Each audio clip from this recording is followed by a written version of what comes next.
अनाया शर्मा आंखें खोलती है। सामने की दुनिया धुंधली है, जैसे किसी गहरे कोहरे में हो।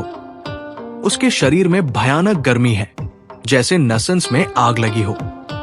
उसके ऊपर कोई भारी दबाव डाले हुए है। वो संघर्ष करती है, जोर लगाती है, लेकिन उस व्यक्ति को हिला नहीं पाती। उसका दिमाग भ्रमित है। पिछली रात की धुंधली याद, मंगेतर रोहन कपूर का विदेश से लौटना, खुशी का जश्न और नशे की हालत में सौतेली बहन मीरा द्वारा आराम के लिए इस कमरे में लाया जाना। वो इस भयानक नजारे की उम्मीद नहीं कर रही थी। अनाया, धीमी कांपती आवाज में, तुम कौन हो? उस आदमी की भारी सांसों से उसकी आवाज कट जाती है, उसकी पकड़ और कस जाती है। अनाया, हाफते हुए, मुझे जाने दो। अनाया ने पहले कभी ऐसा महसूस नहीं किया था। एक अजीब अनजानी सनक उसे घेर लेती है और वो मदहोशी में उसके प्रति प्रतिक्रिया देने लगती है। उसका शरीर असामान्य रूप से तप रहा है। वो माथा सिकोड़ती है। कुछ ठीक नहीं है। सनक की भावना फीकी पड़ती है और उसकी जगह भयानक डर ले लेता है, लेकिन वो उस आदमी को रोक नहीं पाती। जैसे ही वो व्यक्ति उस पर और दबाव डालता है, अनाया को लगता है कि वो चेतना खो रही है। आखिरकार वो हार मान लेती है और बेहोश हो जाती है। कमरा 2501 अगली सुबह से ठीक पहले। बाहर आकाश गहरा है। लगभग 3 बजे बेड साइड टेबल पर रखा एक उच्च स्तरीय महंगा सेल फोन जोर से वाइब्रेट होता है। ज़ेन राय माथा सिकोड़कर नींद से जागता है। उसकी आंखें अव्यवस्थित चादरों पर फिसलती है और फिर अनाया पर, जो केवल एक पतले कंबल से ढकी है। ज़ेन का चेहरा तुरंत कठोर हो जाता है। वो फोन उठाता है और क्रोध से जोर से वापस रख देता है। उसकी आंखों में स्पष्ट शत्रुता है। ज़ेन, मन में क्रूरता से, इन लोगों ने मुझे नशा देने की हिम्मत की। लगता है इनकी जिंदगी से मन भर गया है। स्थिरता से वो उठता है, चादर को एक झटके में फेंकता है और बाथरूम में चला जाता है। थोड़ी देर बाद ज़ेन बाथरूम से निकलता है। बिना एक पल की हिचकिचाहट के वो मुड़ता है और कमरा छोड़ देता है, जैसे बिस्तर पर पड़ी अनाया कोई ऐसी वस्तु हो जिस पर ध्यान देना आवश्यक नहीं था। कमरा 2501 सुबह। अनाया की आंख खुलती है। सुबह हो चुकी है। आंखें खोलते ही असहनीय दर्द महसूस होता है। सिर में तेज दर्द और पूरा शरीर बुरी तरह खिंचा हुआ, जैसे पिटाई हुई हो। वो बिस्तर के सिरहाने पर बैठी रहती है। सुन, पिछली रात की घटनाएं एक भयानक फिल्म की तरह उसके दिमाग में कौंधती है। वो निराशा से कांप उठती है। जिस आदमी ने उस पर हमला किया था, वो उसका मंगेतर रोहन बिल्कुल नहीं था। वो इतनी बुरी परिस्थितियों में अपनी पवित्रता कैसे खो सकती थी? अब वो क्या करेगी? वो जल्दी से जमीन से अपने कपड़े उठाती है और पहन लेती है। वो तुरंत घर जाना चाहती है और नहाना चाहती है। इस कमरे में एक पल भी और रुकना उसके लिए असंभव है। लेकिन जैसे ही वो दरवाजा खोलती है, सामने रोहन हैरान और अचंभित खड़ा है। उसके साथ उसकी सौतेली बहन मीरा और पिता विशाल भी है, जो क्रोध से आग बबूला दिख रहे हैं। अनाया, हकलाते हुए रोहन।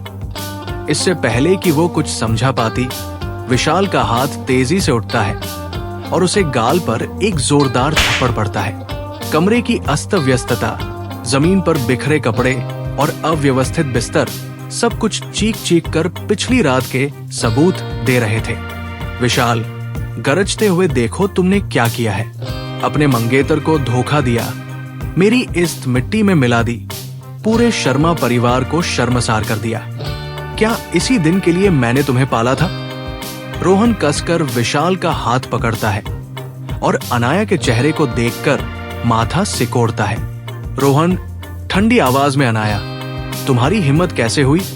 अनाया, पूरी ताकत से सिर हिलाते हुए, नहीं, मैं कल रात नशे में थी। मैं तो बस आराम करने के लिए कमरे में आई थी।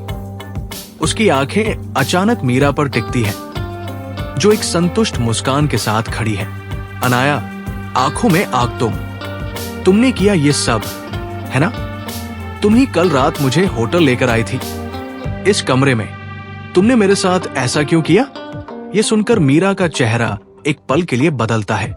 मीरा, भोला बनने का नाटक करते हुए, मैं नहीं समझती तुम क्या कह रही हो। मैंने ऐसा कुछ नहीं किया। अनाया गुर्राते हुए, उसका गुस्सा चरम पर तुमने नहीं किया तो फिर मैं किसी और के कमरे में कैसे पहुंची? वो आदमी क्यों?